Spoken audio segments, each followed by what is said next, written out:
واقف على المواقف وبكلبي ولقيت ظباط جايه بتجري قلت له ولا ابويا جوعت بقت كلها كده بجد والله. الاغاني بقت كلها كده، اللي طالع من السجن واللي لسه مسجون واللي بيبيع ممنوعات واللي مش عارف ايه. هي الاغاني بقت خلاص كلها كده.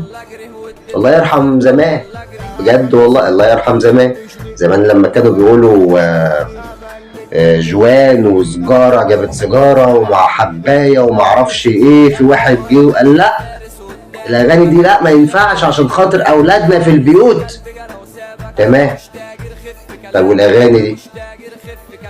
طيب انت يعني المهرجانات قبل كده اتلغت، قالت لا ما ينفعش مهرجانات، او كلمة مهرجانات دي ما ينفعش لا تتقال. الاغاني اللي هي الكلمات اللي هي بتتقال في الاغاني اللي هي فيها سجارة وحشيش ومش عارف ايه وجوان وجابت جوان وسجارة جابت الكلام ده قالوا لا ما ينفعش. وكلمة مهرجان اتلغت، مفيش كلمة اسمها مهرجان في الاغاني كلها. طب والاغاني دي اسمها ايه؟ الاغاني دي اللي هي حرص ومعرفش ايه، واحد مسجون جاي من السجن، واحد اصلا لسه في السجن، وواحد كل الاغاني بقت بتتكلم على كده، واحد بلطجي، واحد معرفش ايه. الاغاني بقت كلها كده. نفهم بس، الاغاني بقت كلها كده.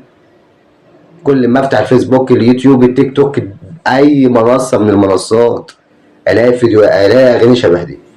مفيش مثلا اغاني رومانسيه، مثلا واحد بيحب واحده فبيسمع الاغاني.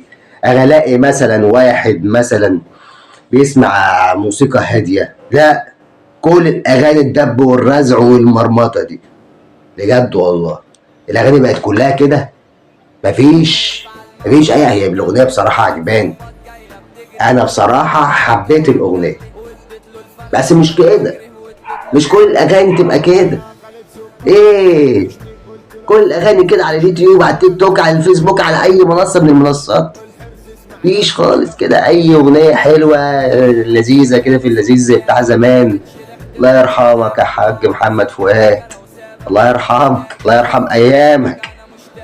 وغيره يقول الله يرحم ايام معرفش مين ومين ومين.